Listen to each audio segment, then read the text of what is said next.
Hola, hola et bienvenue dans cette nouvelle vidéo qui est la vidéo des sorties littéraires du mois de mars 2025.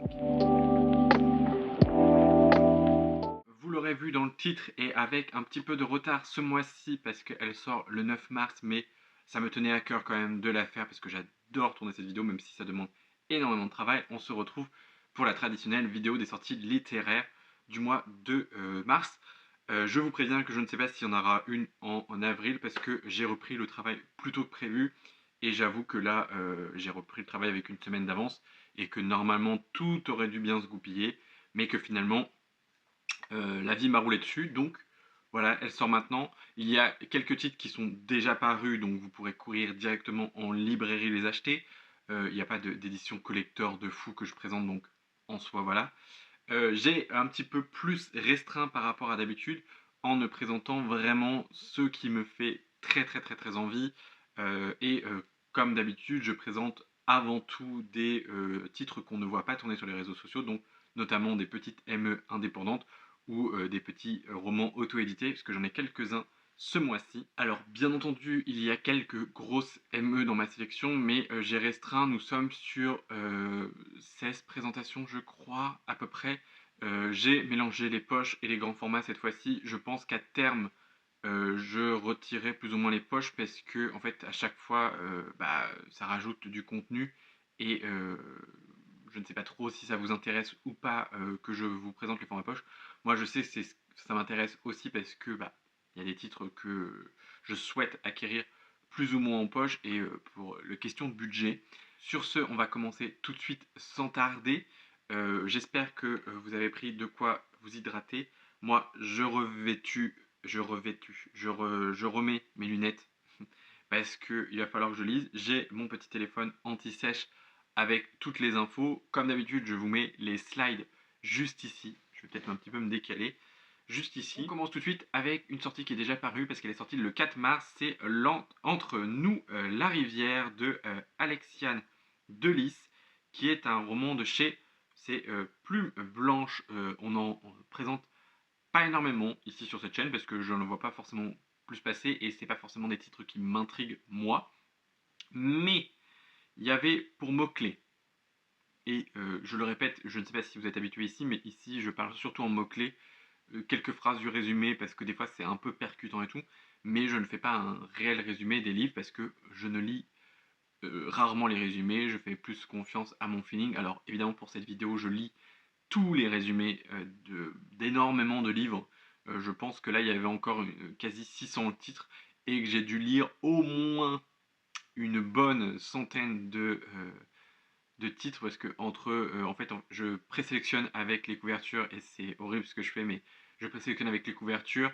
Tout ce qui est suite et tout, si je ne l'ai pas lu, je présente pas parce que je ne sais pas si le tome arrive bien, enfin voilà, que des choses comme ça. Sauf si vraiment, genre, c'est un banger que j'attends énormément. Voilà. Mais voilà, pour que vous sachiez à quoi vous attendre. Donc, il y avait pour mots-clés romantasy et fantasy et young adulte, mais il n'y avait pas plus de mots-clés que ça. Mais la phrase du résumé, comme elle m'a donné envie, je vais vous la lire. C'est Elle doit se taire, baisser la tête, tourner cette fois sa langue dans sa bouche avant de parler. Apprendre à devenir une bonne épouse, à surtout ne jamais se plaindre pour les coups reçus. Car c'est ainsi qu'un père, puis qu'un mari, se doit de parfaire l'éducation de leur fille. Voilà. Rien que ça, on est sur un truc qui m'intrigue de fou. Voilà, donc je vous laisserai aller voir le résumé si vraiment ça vous hype. Mais honnêtement, j'ai hâte de voir ça. On est sur un truc qui a l'air fou, qui a l'air à la fois... Enfin, je sais pas, la vibe du résumé m'a vraiment bien hypé, donc honnêtement, je le présente ici. Peut-être qu'un jour je me le procurerai, parce que ça fait pas partie des lectures primordiales, mais j'avoue qu'il m'intrigue pas mal et que je vais le surveiller celui-ci. Nous passons au 5 mars, donc évidemment toujours sorti. Celui-ci fait partie d'une grosse maison d'édition, mais j'avoue honnêtement qu'il me fait très envie. C'est de Tricia Levensteller, c'est La Forge des Secrets, c'est aux éditions Hugo Stardust, avec pour mots-clés romance, aventure, fantasy, magie, c'est du young adulte, et avec aussi pour mot-clé anxiété, et c'est un tome 1, donc là il faut le savoir. J'avoue que ce côté d'héroïne avec de l'anxiété et tout, ça m'intrigue pas mal, parce que je fais moi-même de l'anxiété sociale et tout. Donc j'avoue, il m'intrigue plutôt pas mal. Alors évidemment, c'est une grosse maison d'édition, mais celui-ci m'intrigue fortement. Alors comme d'habitude, j'attendrai sûrement la sortie d'un autre tome ou que les copines le lisent, mais j'avoue qu'il m'intrigue énormément. Toujours au 5 mars, donc toujours déjà sorti, vous pouvez foncer en librairie pour cette petite romance Dawn and Dusters aux éditions J'ai lu par Lila Sage, je pense, parce que elle est anglaise. C'est avec pour mots-clés romance, famille, sport, cowboy. C'est un tome 1, alors possiblement des tomes compagnons, possiblement des suites, je ne sais pas trop. Mais il fait partie du top romance Goodreads Awards de 2024. Donc, il m'intrigue, parce que j'aime beaucoup la romance, et j'avoue que bon, le milieu du cowboy, c'est pas forcément ce qui m'intrigue le plus. Mais vu qu'il fait partie du top Goodreads Award de l'année passée, j'avoue que je suis intrigué, et je sais que Lucie va possiblement le lire pour une vidéo ou je ne sais quoi, mais j'avoue que celui-ci m'intrigue et qu'il y a de fortes chances que je le lise un jour ou l'autre, voilà, donc on verra bien. Mais il est dans la wishlist romance, voilà, parmi tant d'autres, hein, parce que voilà. Le 6 mars sort, enfin, qui est déjà paru, c'est Pleurer au supermarché en format poche de Michel Zonet. Mais je sais que Marion et Julia ont beaucoup aimé ce titre, et que j'avoue qu'il m'intrigue, et que bon, voilà, c'est l'occasion. Mots-clés que j'ai retenus: famille, musique, deuil, maladie, autobiographie et évidemment nourriture. Donc voilà, je sais que les copines ont aimé, donc potentiellement ça m'intrigue, et m'intriguait déjà en grand format, donc encore mieux en poche. Nous avons toujours le 6 mars avec Ophélia malgré tout de Raquel Marie. C'est aux éditions Young Novel, avec pour mot-clé découverte de soi. C'est un young adulte, littérature contemporaine, LGBTQIA+. Donc voilà, on est sur une petite romance FF, j'allais dire MM, mais non, pas du tout, FF. J'avoue que ça m'intrigue parce qu'on n'en voit pas assez, donc je l'ai présenté ici, et que j'aime beaucoup cette petite couverture que je trouve très mignonne, très vibe espagnole, donc voilà, très summer vibe, donc j'aime bien. Nous passons au 8 mars avec la sortie de Toi, ma lueur de Pierre Guérin, qui est un auteur francophone auto-édité, avec pour mots-clés, enfin qui est pour mots-clés coming out, romance MM, harcèlement, reconstruction et premier amour. C'est un young adulte. Je crois pas qu'il y ait de scènes de sexe explicite, mais on pourrait être surpris. J'avoue que le côté petite romance MM, voilà, par un auteur francophone qui est en plus concerné, donc potentiellement ça peut être très chouette, très bien écrit. Donc à voir, voilà, une petite romance auto-éditée, ça peut faire plaisir. Au 14 mars, il y a un titre qui sort chez la maison d'édition Céleste par Turner. Je ne sais pas si c'est. Enfin voilà. Beyond I Who Hurt. C'est un tome 1. C'est une autrice francophone, mais francophone et vietnamienne. Enfin, je ne sais plus comment on dit, mais qui a les deux nationalités, avec une petite romance dystopie et post-apo. J'avoue que je savais pas trop. Déjà, j'aime beaucoup cette couve. Franchement, je la trouve très très très jolie. Mais en plus de ça, je crois que j'ai un gros faible pour les papillons en règle générale. Je sais pas, je trouve ça magnifique. Mais j'avoue que le résumé m'a quand même pas mal hypé, parce qu'on est dans un post-apo, et j'avoue que les post-apo, j'aime bien ça en général. Donc là, en plus, c'est une autrice francophone. Donc pourquoi pas. Nous passons au 19 mars avec, pareil, un roman auto-édité d'un auteur francophone de Tory Tales, Un été à Camden, qui est une romance MM avec pour mots-clés introverti, librairie, pâtisserie, slow burn, grumpy to sunshine. On est sur la rencontre de deux hommes qui travaillent dans la même rue et tout ça, et donc ça a l'air tout mignon. Pareil, c'est un auteur concerné, donc maybe peut-être bien écrit, et voilà. Donc encore une deuxième romance plutôt mignonne à rajouter à ce palmarès, et c'est pas plus mal. Nous avons toujours le 19 mars avec le titre qui me hype, peut-être un des qui me hype le plus de ces sorties, c'est Veda s'en va de Sarah Maïgui.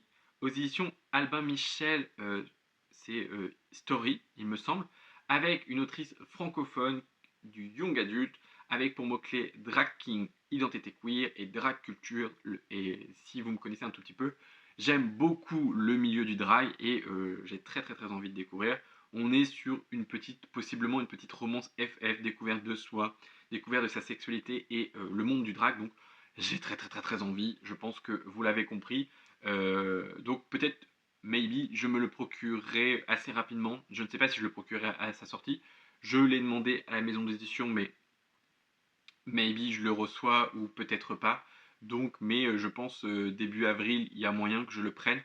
Je verrai bien, mais il me fait très très très très très envie et j'ai très envie de découvrir des titres qui traitent de drague parce que j'aime énormément ça. Donc voilà. Le 20 mars, nous avons 3 sorties de poche simultanées avec la nouvelle collection de poche des éditions La Talente qui s'intitule Neptune avec 3 parutions, notamment Méduse de Martine Desjardins, je crois. Nous avons Les Guerriers de Silence de Pierre, c'est Bondage, je crois, et L'Arbre de l'été de Gary Gabriel Kai, moi, en fait, Méduse m'intrigue, donc celui-ci, franchement, j'ai très très hâte. Et en gros, ils avaient déjà une collection poche, mais de ce que j'ai compris, ils ont redécidé de ressortir une collection de poche avec peut-être ce côté plus éthique et trouver des nouveaux imprimeurs et tout ça. Donc j'ai l'impression que ça a été des nouvelles recherches pour cette nouvelle collection de poche. Et j'avoue qu'on ne croirait pas comme ça, mais les titres en poche sont un petit peu brillants. Enfin voilà, l'aspect métallisé. Et j'avoue que Méduse me tentait déjà en grand format, mais encore mieux en poche. Hein. Voilà, soyons fous, mais j'avoue que voilà. J'espère qu'ils vont traduire. Bah, y a beaucoup de titres qui sont déjà prévus, mais il y a des titres que j'espère qu'ils vont traduire dans leur nouvelle collection en poche, parce que, enfin traduire, non, changer de format, parce que j'avoue que j'aime beaucoup les éditions La Talente, mais parfois la courtesse du récit pour le prix me freine souvent. Donc voilà, et puis c'est souvent des romans qui se dévorent chez les éditions La Talente parce que c'est tellement passionnant. Nous passons maintenant le 27 mars avec, en grand format, la sortie du tome 2 de Runborn de Ariel Holz aux éditions Gulfstream. J'ai beaucoup, beaucoup, beaucoup aimé le tome 1. Ce tome 2 devait sortir l'année dernière, mais il a été repoussé à là, normalement, si tout va bien, parce que je l'ai déjà présenté en sortie littéraire, mais normalement, tout va bien. Je vous ai remis les mots-clés du tome 1. C'est un auteur, bien évidemment, francophone. On ne présente plus Ariel Holz, je pense, avec pour mots-clés mythologie nordique, dark fantasy, trahison, deuil et pouvoir. Si je peux vous en faire un petit résumé rapidement, c'est très dark. C'est sombrement génial, c'est très sombre et c'est très page turner. Enfin voilà, il y a de la révélation, il y a de tout et c'est vraiment très très très cool. On est sur des jeunes gens qui vivent après le Ragnarok, donc si vous connaissez un petit peu la mythologie nordique, c'est après un gros événement, donc ça se passe bien après. Et ces jeunes gens portent des runes et sur leur corps et tout ça, donc, et ce sont des personnes qui détiennent un pouvoir et voilà, ils doivent se rassembler pour entre guillemets sauver quelque chose, je ne sais plus de quoi, mais exactement. Mais c'était vraiment très cool et j'ai beaucoup aimé et j'ai hâte d'avoir ce tome 2. Je me le procurerai sûrement au mois d'avril, notamment à l'occasion de l'Ouest Hurlant. Mais peut-être après, je verrai en fonction de comment ça se passe tout ça. Mais j'ai très hâte. J'ai très hâte. Je sais que du coup, c'est un tome 2. Logiquement, c'est une trilogie. Donc voilà, je suis plus qu'impatient. Et pour en finir avec les romans, on passera ensuite avec les graphiques. Nous avons ce titre au 27 mars qui vraiment, je suis tombé dessus par hasard et il me tente énormément. C'est d'un monde à l'autre par Léon Saline, qui est un auteur francophone, euh, qui est un homme trans, qui nous parle de sa transidentité dans son parcours. Et c'est un essai, c'est aux éditions Le Duc. Et dans le réel que j'ai vu, il a écrit ce livre pour répondre à le livre de transophobie, là je ne sais plus le truc qui a fait parler de lui, et je ne veux même pas vous afficher le titre, je ne veux même pas parce que honnêtement ça serait leur faire de la pub gratos et voilà. Et j'avoue que ça m'intrigue énormément. Donc voilà, et je suis un petit peu l'auteur sur les réseaux. Je suis très admiratif de son parcours. Je suis très impressionné par la force qu'il a à prendre toutes les critiques, et parce que bah voilà, il a notamment fait partie du pit crew de Drag Race, donc voilà, j'ai très envie de découvrir son récit, et je suis un homme sans pénis, franchement, j'ai très hâte, j'ai très hâte de voir ce que ça donne, et je dirais pas que je l'achèterai à sa sortie, mais presque, parce qu'honnêtement, j'ai très envie de voir. Je proposerai sûrement une lecture commune avec les copines, parce que franchement, je pense que c'est pas qu'il y a matière à débattre, mais pouvoir échanger, c'est hyper intéressant, comme on l'a fait sur d'autres essais. Et franchement, le format essai en LC, euh, je pense que c'est l'un des meilleures choses, parce qu'on peut vraiment échanger, et c'est hyper intéressant. Franchement, l'année dernière, j'ai passé de très bons moments en LC sur les essais, enfin, de très bons moments en LC tout court. Mais voilà. On va passer avec la partie graphique. Je n'ai sélectionné que 3 graphiques, parce que il n'y en a pas plus qui m'intriguaient plus que ça. Il y en avait quelques-uns, mais je ne savais pas trop, donc j'ai préféré ne pas les présenter. Nous avons La Voix des Harpies, c'est aux éditions Le Duc, graphique, avec, je crois que c'est Médusa, l'autrice, et Noémie, c'est Fachant, je crois. Oui, Fachant, qui est l'illustratrice de ce joli ouvrage. Je vous ai mis des illustrations que j'ai trouvées. C'est une autrice francophone avec pour mots-clés féministe, mythologie grecque, réécriture et sororité. J'avoue que je suis hyper intrigué par ce titre. Voilà, on est sur un hashtag MeToo au moment de la mythologie grecque. Donc bon, voilà, on aime les meufs badass, et franchement, j'ai très hâte. Le 13 mars, vous pourrez vous procurer le tome 14 de Spikes Family par Tatsuya Endo aux éditions Kurokawa. Moi, je n'ai lu que le tome 1, mais j'ai commencé à regarder la saga, et je compte bien foncer. J'espère qu'ils vont pas faire trop de tomes, parce que voilà, maintenant que j'ai le tome 1, j'aimerais bien ne pas avoir une grosse saga. Mais nous avons pour mots-clés famille, comédie, humour, agent secret et espion. Je pense que je ne présente plus Spy X Family, parce que c'est tellement connu, mais c'est tellement drôle, tellement génial, tellement mignon. J'aime beaucoup nos personnages principaux, que ça soit Aya, que ça soit l'espionne, et le monsieur agent secret. J'avoue que je me rappelle plus trop de leur nom. Je me souviens d'Aya parce que Aya est trop mignonne. Mais j'avoue que j'ai très hâte de continuer. Pour finir, le 19 mars, nous allons nous retrouver aux éditions Comet avec leur première parution graphique, de romans graphiques, et j'étais très étonné parce que j'avoue que je m'y attendais absolument pas. Nous avons pour mots-clés amour, amitié, déception amoureuse, et apparemment l'âge de lecture recommandé est de plus de 13 ans, donc je vous le notifie parce qu'il le notifie, donc c'est important. En gros, nous sommes sur un hôtel qui vous cajole après une déception amoureuse, amicale. Voilà, quand vous n'allez pas bien, vous pouvez aller dans cet hôtel, vous reposer, vous ressourcer. Et ça avait l'air mignon. Je vous ai mis quelques petites illustrations qui donnent un petit avant-goût. J'aime bien, j'avoue que j'aime bien.